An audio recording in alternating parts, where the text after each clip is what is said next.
Bonjour les amis, on est à Toulon. Le 2 octobre, là, il y a une manif intersyndicale.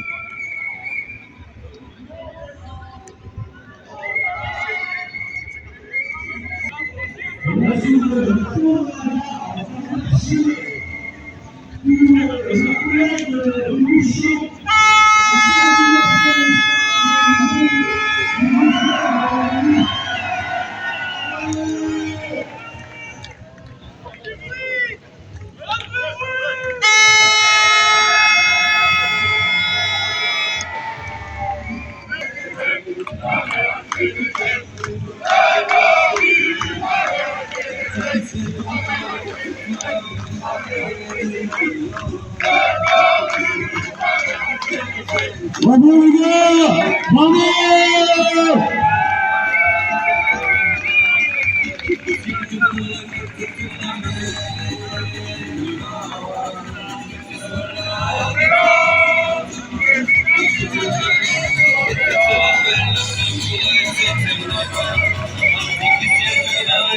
Ils sont là! Ils sont là!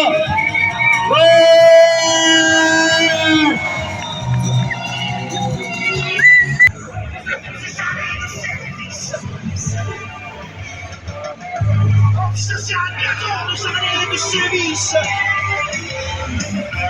Enfin le temps perdu qu'on ne rattrape plus.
Voilà. La lapine est rêveur, un peu loupé en somme, se croyait inutile, la vie des autres hommes. Il pleurait sur son saxophone. Il vit en temps de la vie de douleur, il rêve de sortir les prisons de son cœur. Et moi tu vois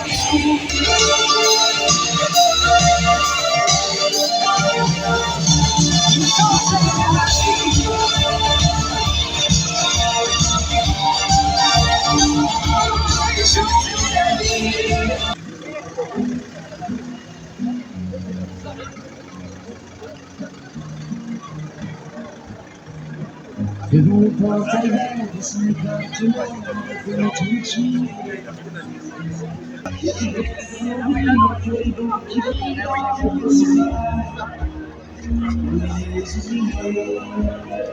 La campagne est brûlée, et tout le Paris, je fais tu es triste avec ton cerveau, tu dis tous les détails.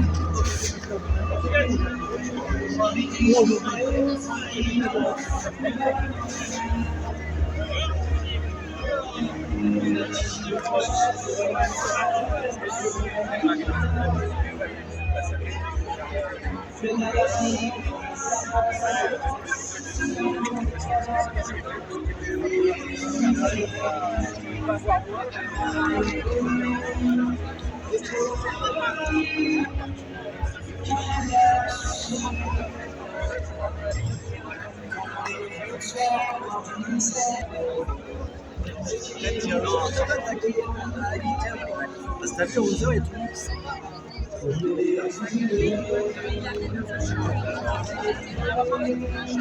n'avez pas vu Sébastien Blois? Bonjour camarades. Bonjour Il y a camarades. une manifestation aujourd'hui à Toulon. Alors, c'est quoi le but de cette manifestation? Le but de cette manifestation, c'est-à-dire qu'à l'heure actuelle, il y a quand même beaucoup trop de problèmes dans cette société. Ouais. Je veux dire, là, justement, on a quand même les services publics qui sont présents, il y a des hôpitaux. Il n'y a pas longtemps, je voyais il y avait une femme qui avait fait une vidéo sur Instagram dans la région qui se plaignait que l'arrière-pays varois, il n'y avait plus d'accès. Enfin, du moins, le SMUR et le SAMU ne pouvaient plus s'y rendre.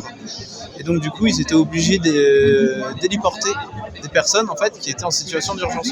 Donc, forcément, elle a perdu son mari. Et cette vidéo m'avait. Il n'y a pas de moyens dans les hôpitaux, il n'y a pas de moyens dans les écoles. Il y a de moins en moins de moyens dans les hôpitaux ou autres.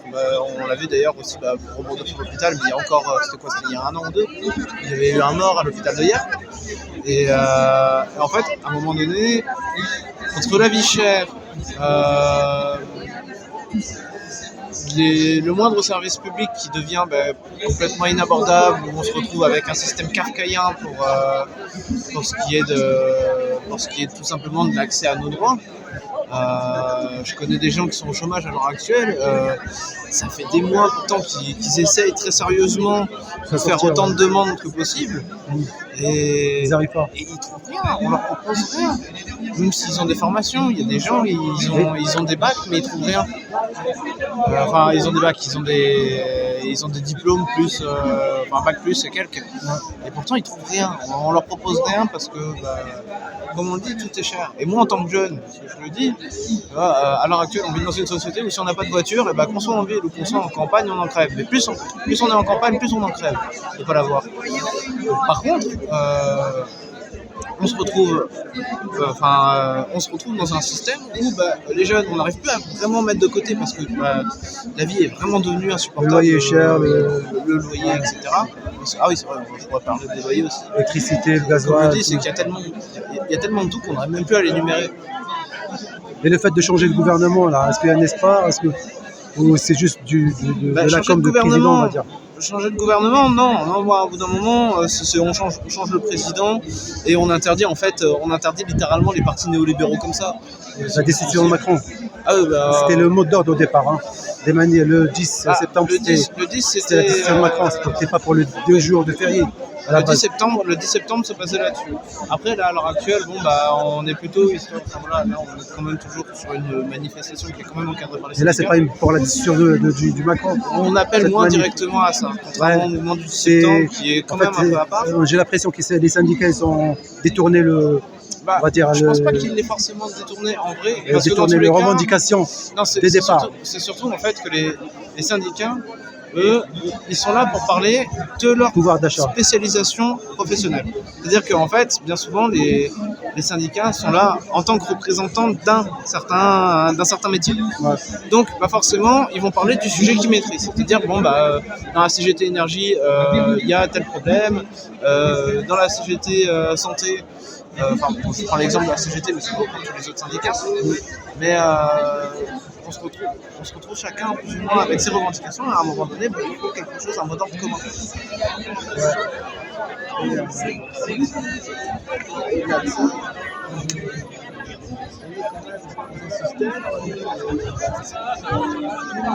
En fait, moi personnellement, j'ai d'expérience dans les manifs et tout. Tant qu'on n'a pas changé le vrai, on va dire, le vrai problème, c'est pas Bayrou, le tourner, changer du cadre du système. Le mode du scrutin, le mode de vote, introduire le RIC, des mandats révocatoires impératifs. C'est ça, il faut changer carrément, comme les Gilets jaunes à l'époque. Quand ils ont demandé le RIC, ils ont changer carrément, réécrire la Constitution par le peuple, pas par des élites, pas par des... Ça va dépendre encore des élites. Forcément, tu vois, il y a des questions. Ils se protègent malheureusement. Non, mais après, ça va dépendre de ce qu'on appelle une élite. Parce que, est-ce qu'on appelle une élite, tu vois, un mec qui travaille en tant que PDG de n'importe quelle entreprise.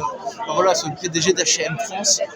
Tu m'excuses, j'appelle pas ça une élite. Par contre, ingénieur du nucléaire là, qui sait comment fissurer des atomes et comment faire tourner des villes. Enfin, du moins, comment te faire un système électrogène pour toute une ville. Non, tu m'excuses, mais là, j'appelle ça une élite. Ouais. Et ça, c'est le sens du mot qu'on y donne. Mais on voit que ça marche pas avec les manifs. Par exemple, je te donne juste un exemple. La retraite, ils ont fait 14 manifestations. Et pour une fois, il y avait tous les syndicats ensemble, l'intersyndical. Et pour une fois, il y avait tous les syndicats ensemble. Ils ont fait 14 manifestations, mais ça n'a pas changé. La réforme de retraite, elle est passée. Quoi. C'est vrai, c'est comme les Gilets jaunes, il y a eu une cinquantaine d'actes. Une cinquantaine d'actes où il y avait encore un nombre conséquent. Et oui, mais parce que justement, c'est-à-dire que, mais ça, on sait depuis au moins les années 70-80. En fait, Ouais, que quand tu manifestais, ça change. C'est surtout, on va dire le gouvernement le recule. La Maintenant, il manifestation, recule pas. elle a vocation, enfin, à l'heure actuelle, à prouver en attendant qu'il y a toujours des gens capables de se mobiliser. C'est plus, je vais trouver ça comme un sens de communication plutôt que plus un effet paralysie des centres-villes, qui est quand même, on va dire, assez C'est l'occasion de intéressant. parler, d'échanger avec certaines personnes. Plus, voilà, ça permet de remettre un petit peu de la démocratie, mais au sens, au sens le plus populaire qui soit. Local, on va dire. Ouais. Localement. Au-delà, la manifestation, quand même, qu'on se le dise, elle aura toujours moins d'impact sur le système libéral que la grève. Et ça j'en reste quand même intimement persuadé. Là, on le voit à l'heure actuelle, c'est-à-dire que... Mais s'il y a une grève générale, par exemple, on S'il bloque. y avait une grève générale, mais Ouais, au ça contraire, peut changer les là, choses ça aussi. pourrait changer les choses, je veux dire. Général, La dernière fois qu'il y a eu une grève générale dans le pays, le président s'est littéralement barré du pays pour revenir après et dire peut-être qu'on va faire un référendum. Enfin, c'était De Gaulle qui faisait ça. Ouais. Quoi. Et l'idée, elle est là. Sous condition, le référendum. Oui, c'était sous condition. Faut plus de signatures, machin et tout ça. Il fallait qu'il y ait un vote, un Ouais. vote de confiance. Enfin, voilà. Oui, t'as de quorum, ouais. Macron, lui, il n'est pas dans cette optique-là. Bon, bah, à un moment donné, il vaut mieux paralyser le pays, qu'on se le dise. Mais après, paralyser le pays, d'accord, mais à quel coût? Parce que, comme on le dit, c'est-à-dire que tenir les grèves, c'est pas évident. Qu'on le veuille ou non.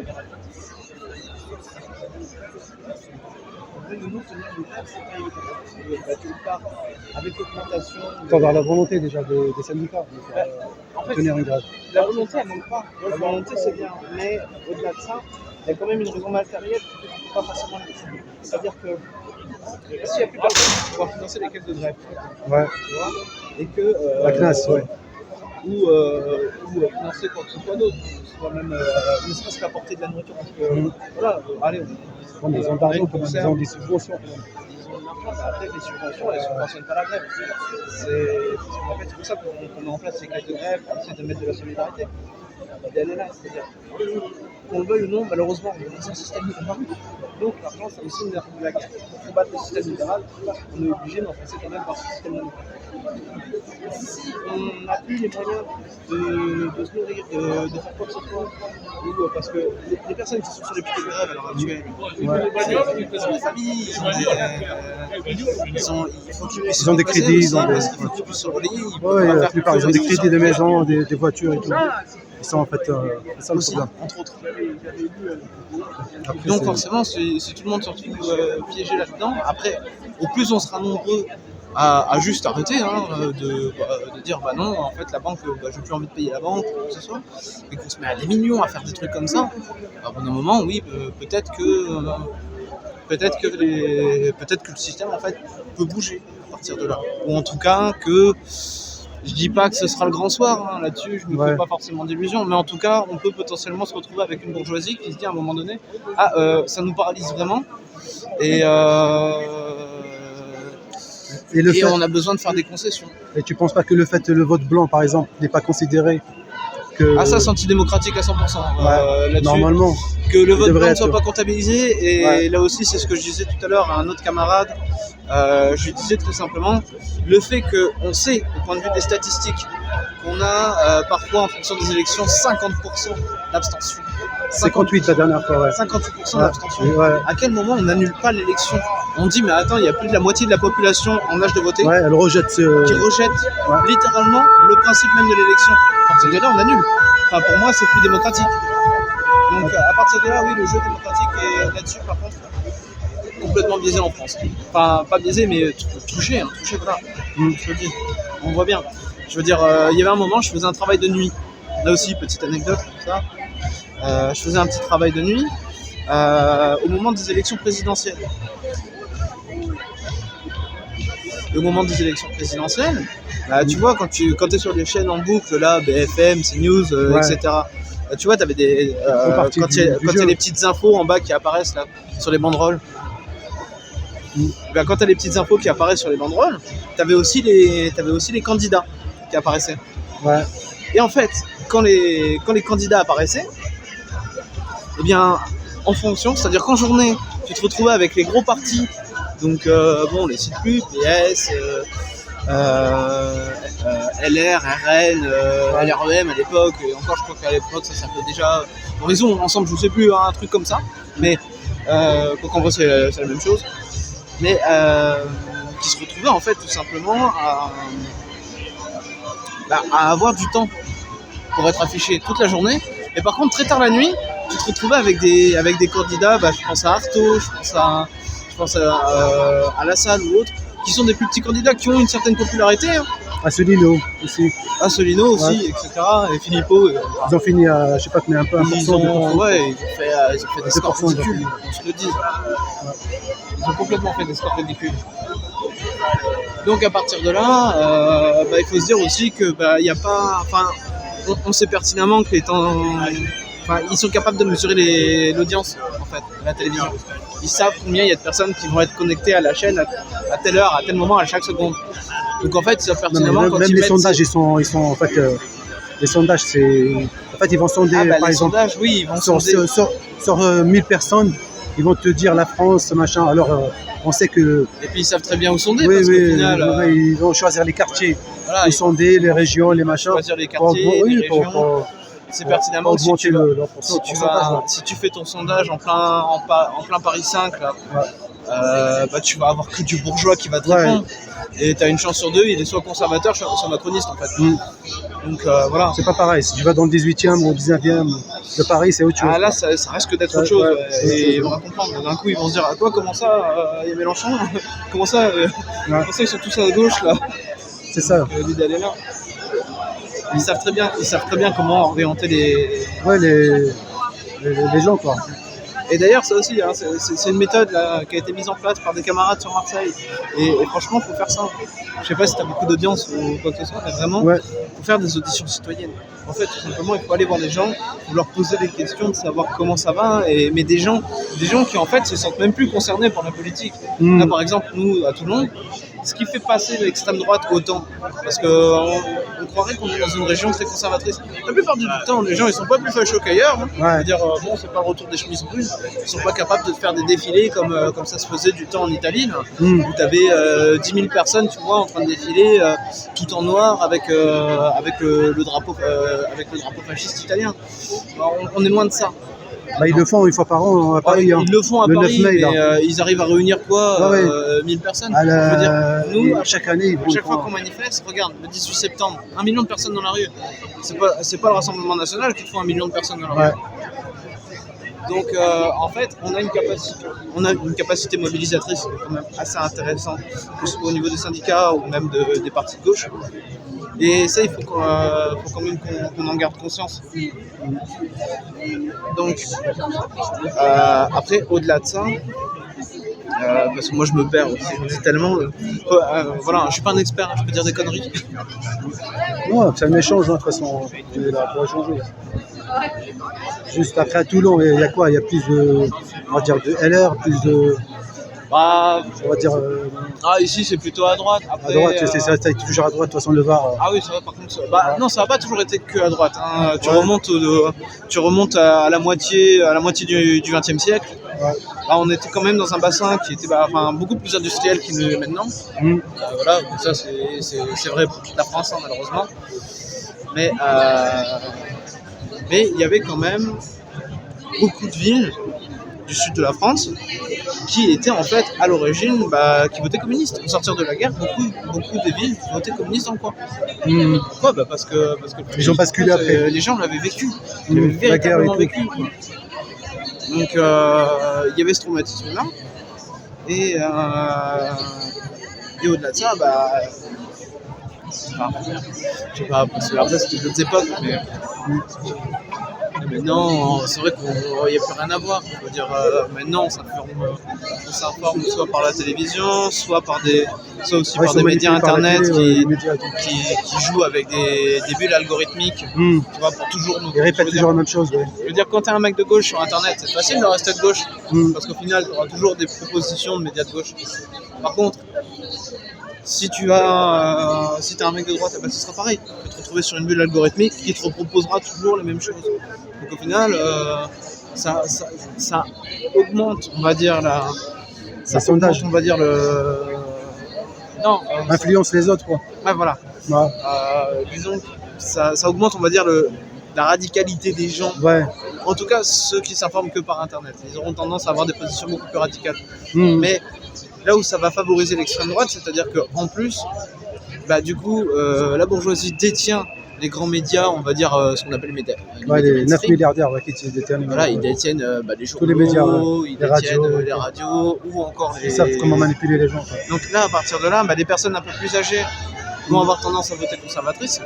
Et il va y avoir des jeunes, et du coup, par sympathie, parce que leurs grands-parents sont un peu conservateurs et eux-mêmes ils sont rentrés dans ces bulles algorithmiques, enfin ces boucles algorithmiques, et comme bulles et boucles reviennent aux mêmes. Et donc à partir de là, pardon, il y a le drapeau qui est en train de tout taper. Pour manipuler les gens, en fait. Oui, c'est complètement. À partir de là, les gens, ils sont. Parce qu'en fait, ils savent pertinemment qu'ils vont pouvoir avoir on va dire, l'avantage des médias mainstream, et qu'en plus, plus les gens vont se laisser influencer là-dessus, plus ils vont avoir tendance à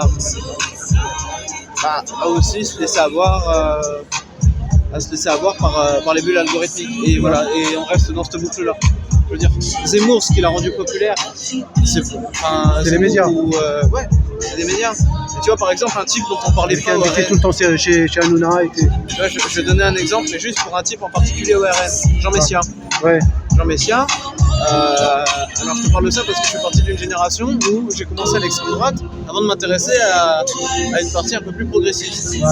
Jean Messia, il a commencé à avoir beaucoup plus de visibilité à partir du moment où il y a eu des influenceurs d'extrême droite qui ont parlé de lui sur internet.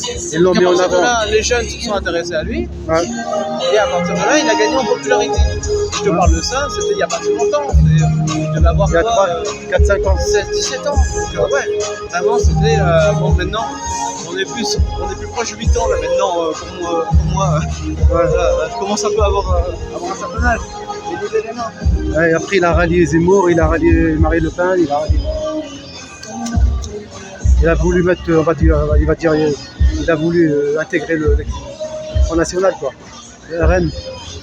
En fait, il y était déjà, mais il a fallu quand même qu'il y ait des influenceurs d'extrême droite qui commencent à parler de lui, bien, pour qu'il puisse être propulsé. Pareil pour Zemmour. Ouais. Au final, s'il n'y avait pas eu l'audience internet, ces types n'auraient probablement pas le siège offert et les petits gueuletons dans la loge avant de monter sur le plateau de CNews. Ouais. Et d'aller là. Ok, merci. Voilà. C'est vrai que ça va faire un petit peu. Ça fait un moment, ouais. Tu t'appelles comment? On s'en fout. On s'en fout. Allez, on s'en fout. Il s'appelle On s'en fout.